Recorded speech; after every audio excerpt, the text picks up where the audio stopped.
again, I'm not the best always at remembering stuff like that, but in my past life, I had a lot more customers than I have now, and I would check my CRM before I went in just to kind of see what we talked about last time, if there's anything personal in there.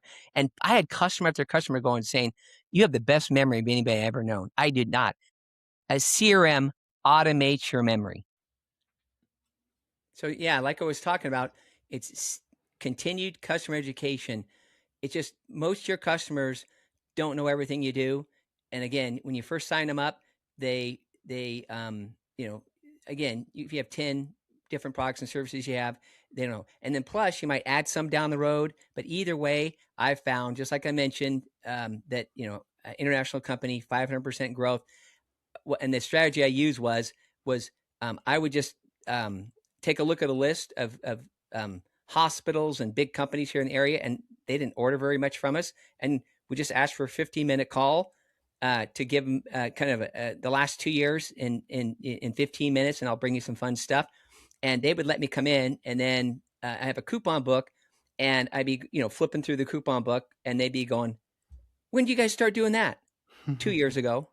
I mean, Mhm. again, so you need to do a good job of explaining what your products and services are, or or maybe you have a product or service. This still continued customer education that you didn't even know what you did helped out customers in a certain way. So Mm. you find out from your customers that something you do helps them out that you never thought of before. You need to educate your customers to know. So those are really big keys that I've found that have gotten me to be able to get a lot more business out of existing customers, because statistically, all the studies show that existing customers are 40, whatever it is, a lot more likely to just use someone they're already using. So yeah, Yeah. those are that I mean that's a strategy that I've taught so many companies in the local $50 million company here.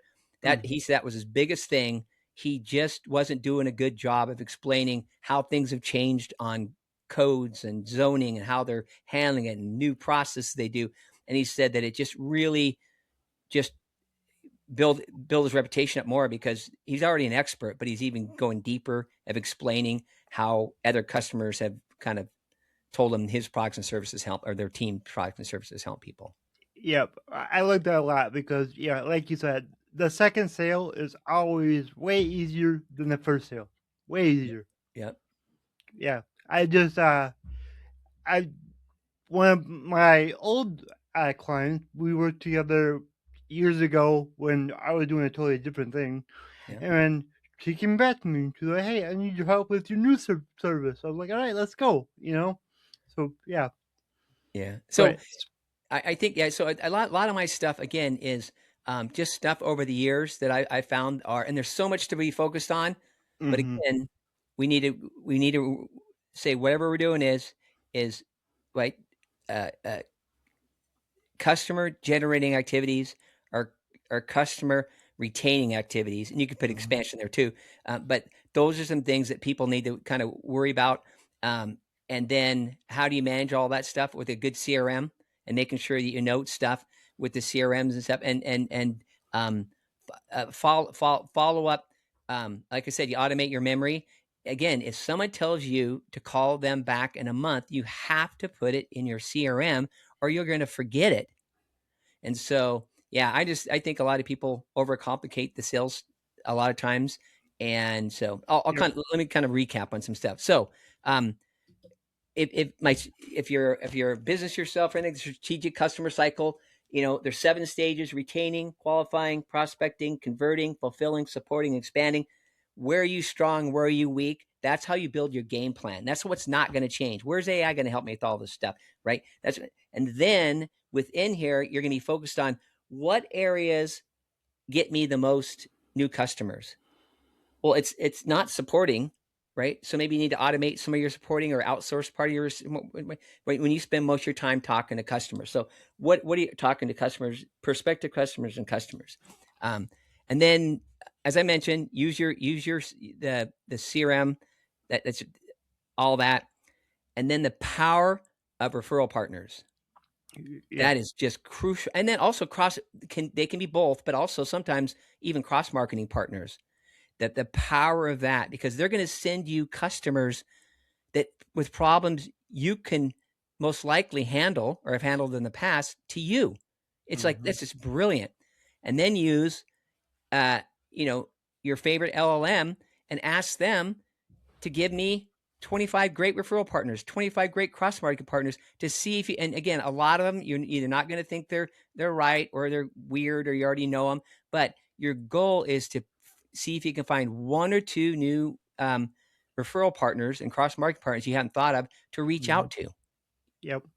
Yeah. And with that, something that I want to give away as far as how to keep your referral partners organized, because like I label them in my CRM, that's one thing, but I also use a website called Referit, Referit. Oh, That site is a game changer for referral partners because what you do is you link up with someone, you add them on Referit, and then when you have somebody that you want to send them, you just send them to them on Referit. You put in their email address, their phone number, oh, what they do, all that, and it sends them an invite. Like it's super easy, super simple, and I love it.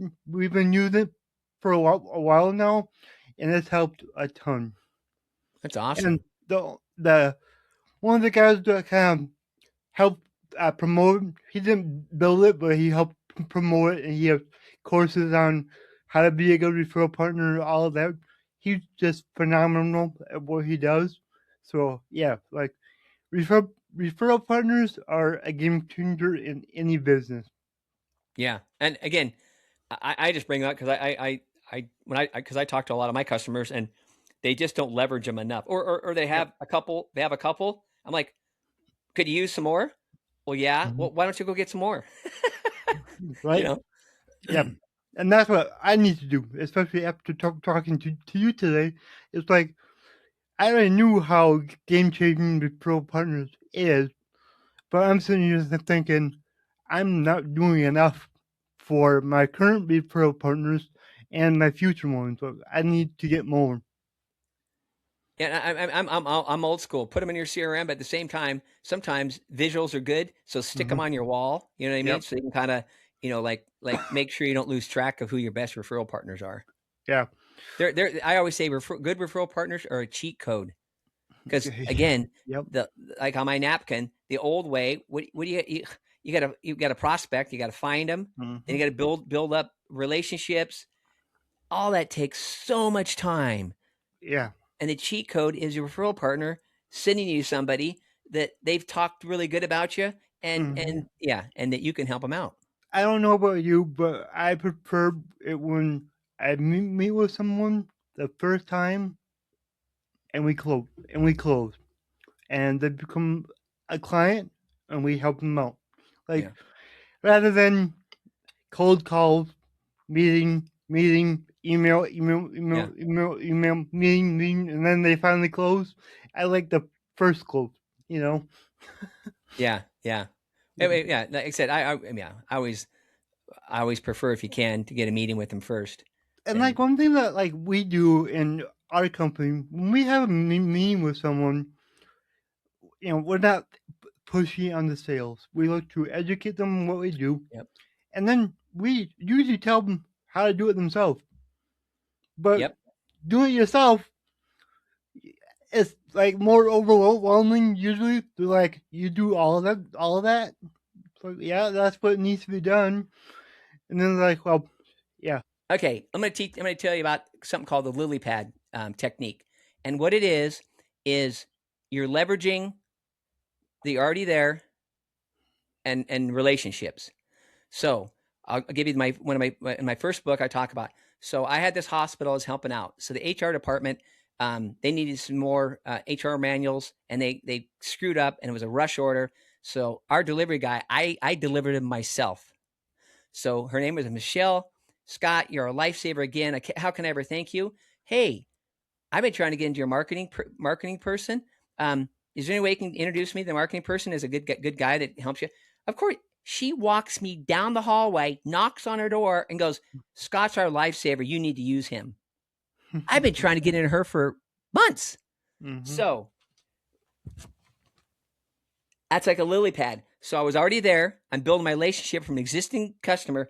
So for there, I was jumping from HR to marketing, and then from marketing, I went to IT, executive offices, operations. So you're just like a lily padding.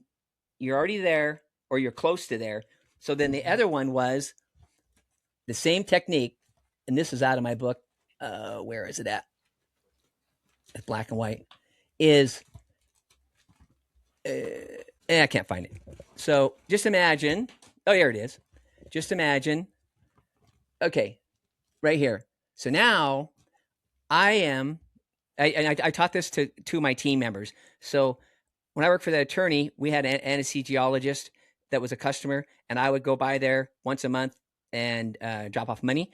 And right next door was a prospect that used a competitor, and dentist office, and I would just, I'd get referrals from other dentists and medical providers and stuff like that. And when I was there, I would purposely sometimes drop by and then drop by next door to the dentist office, going, "Hey, I'm next by, again, helping out your neighbor, and love to help you out. Oh, and here's another reference letter, right?" And again, so that's just I'm leveraging the fact that I'm already there or and Mm-hmm. close to it. And so when I prospect, I mention I'm next door at your neighbors, right? And drop off another. So in my book, here's a good example is now I taught that to a superstar lady that worked for me. She's awesome. And so she asked me, hey, this is back in 2009, I was writing my book. She asked me, she said, hey, how'd you get that new customer? I said, I lily padded the new building down on 11th Street. She knew exactly. We had a couple customers in that building. All they did is there was a customer up on the top floor.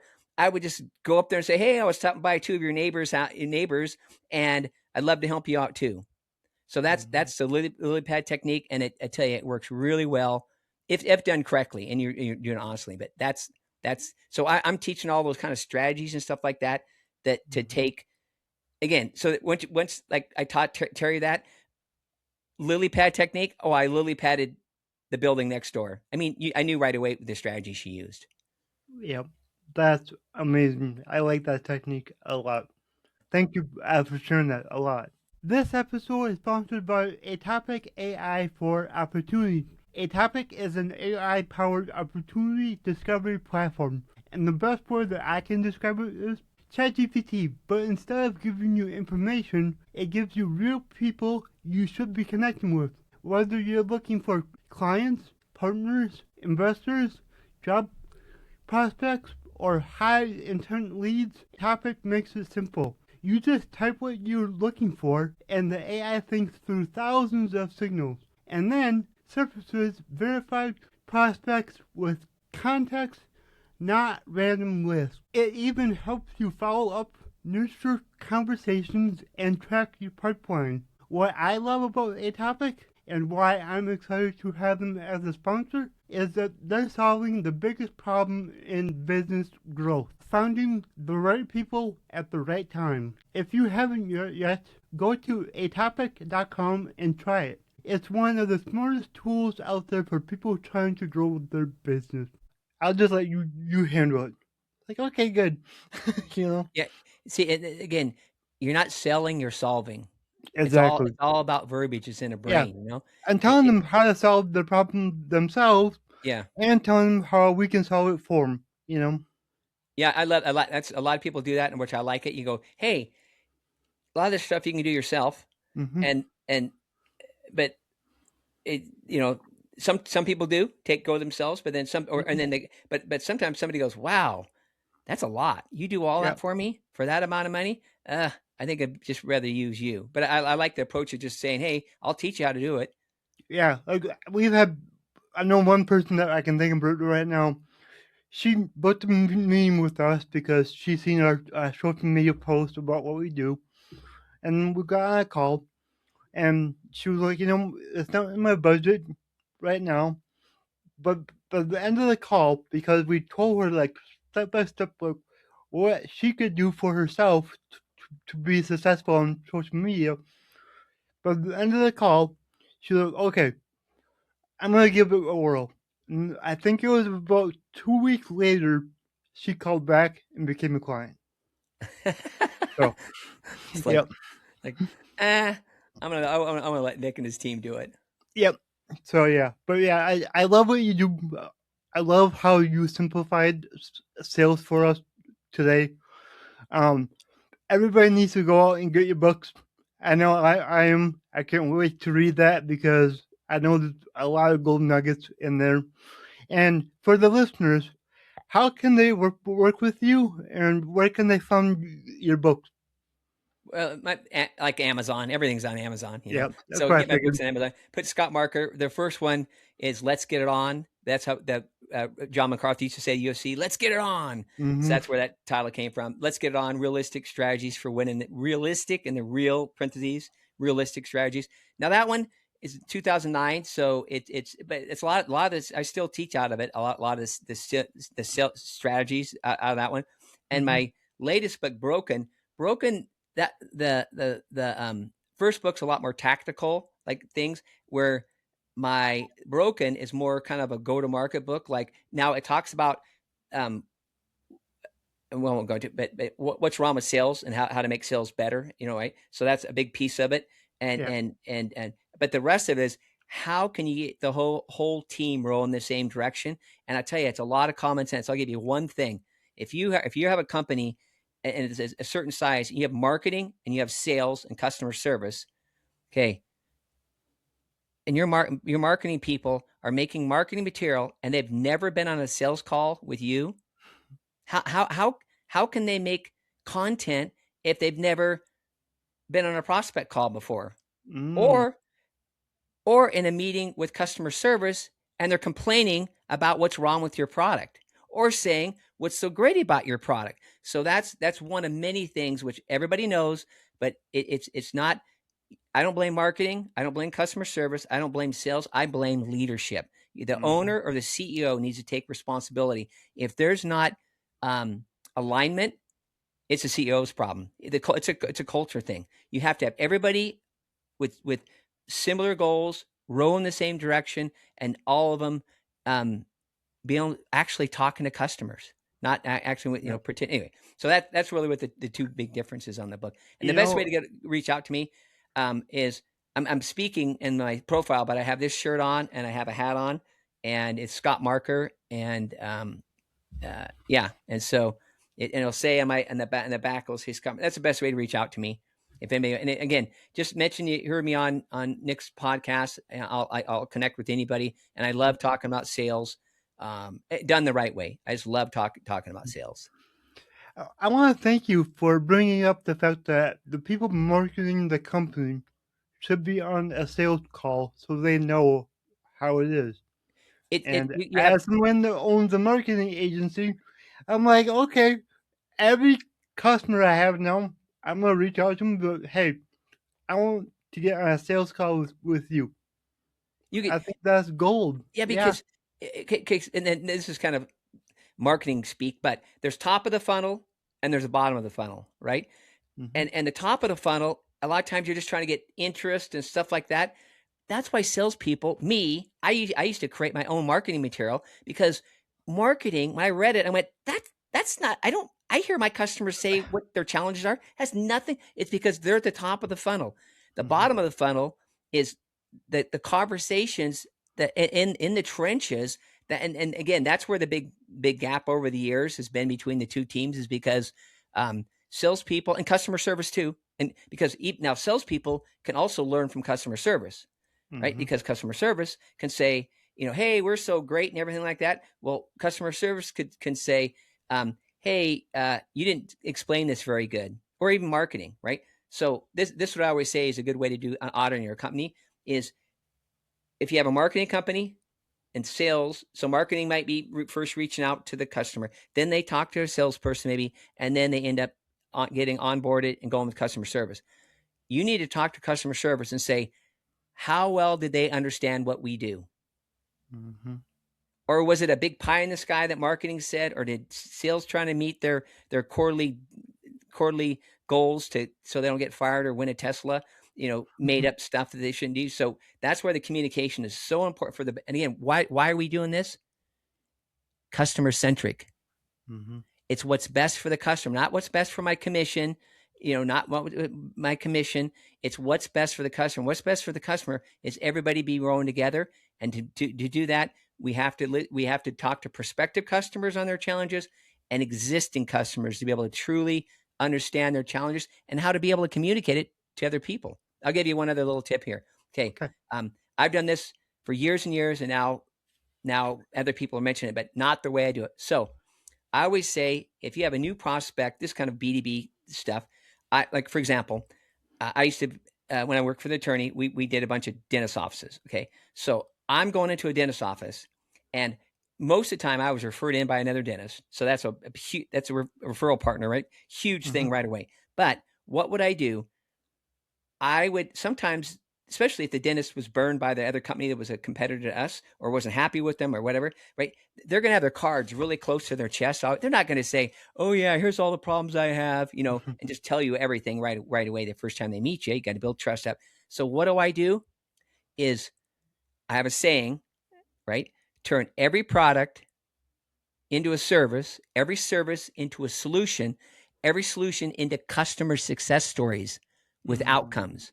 That's what you need to do. So now what I do is I would come in and I would, we have, a service, but I'm going to turn it into a customer success story. So when I went to that dentist, I would say, "Hey, thanks for having me here and stuff. And what are your challenges and stuff?" Well, they tell you a couple things, right? And you're, "Oh, okay. Well, really, I've done 50 other dentist offices. I know they have more challenges than that." I go, "Hey, let me tell you how we help out the dentists that sent you to us and other like dentists. Is here's a couple ways we've helped them cover this challenge." And they've they say that's one of the biggest things they've got, impacted their business is working with us. In fact, one Mm-hmm. dentist office told me that we were bringing in an additional $30,000 a month. So Wow. is something like that a challenge? And they're going, "Wow, I never thought about." Is by telling success stories of Mm-hmm. other people that how you overcome it, it helps them a lot of times better understand their own challenges and maybe challenges they don't even have, Mm-hmm. versus the old school interrogation. "Hey, tell me, Nick, what keeps you up at night?" No, you're the expert. You're the expert. You're Mm-hmm. there to help educate them, not have Mm-hmm. them educate you. Now, you do have to ask them questions on what their challenges are and all that. Try to get, but the old school was a lot more interrogating people, Yeah. right? No, you got to go in there and tell them how you help other like customers to see if any of those things resonate, or go do any of those resonate? Nope, none of them resonate. Well, why'd you call me here again? Well, for this problem. Oh, we do help customers with that problem. But again, Mm-hmm. it's I've done that for years and years, coached other people, and telling success stories is one of the best ways to help your prospective customers understand their own challenges better, and also challenges they don't even know they have. I love that, and that's something that I'm going to implement myself. So thank you so much. Cool. The thing that motivates me the most is give me feedback. "Hey, here's what I Yeah. did. I didn't quite understand this," or, "Hey, this was why didn't we think of this before?" It's Mm-hmm. because that's all I think about Yep. is Yep. is doing sales the right way.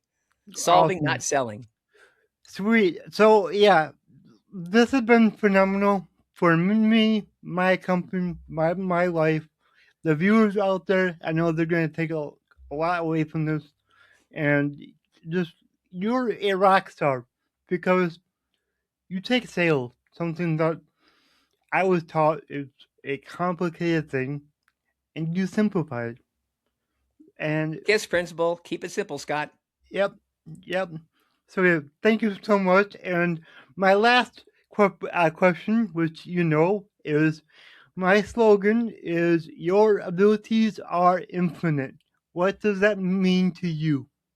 So, what does your abilities are infinite mean to me? Is that most of us, me for sure, our limitations are self-imposed. Mm-hmm. It's in between your ears, your brain, the way you're negative self-taught. Because I am a two-time author. I've taught professional selling at Boise State University for several years. I'm an entrepreneur. I run a successful franchise for over 7 years. I would have never, that is so outside my comfort zone. I was not a school person. I mean, anyway. And so once I kind of thought about it, I thought my own self beliefs is so once I can get out of my own way, it's infinite what most people can do. So most people just need to try to get rid of their self limiting beliefs, and they can accomplish 10 times more than they ever thought they could. That answer was spot on for me because it's exactly what I believe in. That's exactly what I help people understand. You're getting in your own way. Stop overthinking, stop the negative self talk, and just take action and get things done. Yep. So, all right, Scott, thank you so much for being on the show. Everybody listening, I will drop all Scott's links in the show notes so you can get his book, you can contact him, all of that. So, thank you so much. Hey, I appreciate it. It was an honor being on, Nick. Thank you. If you enjoyed this show, please go ahead and share it anywhere else that you see fit, because the only way that I can grow this is by you guys sharing it. I don't sell anything on here, so let's just get it out there by word of mouth, help more people. Alright, everyone, remember, your abilities are infinite.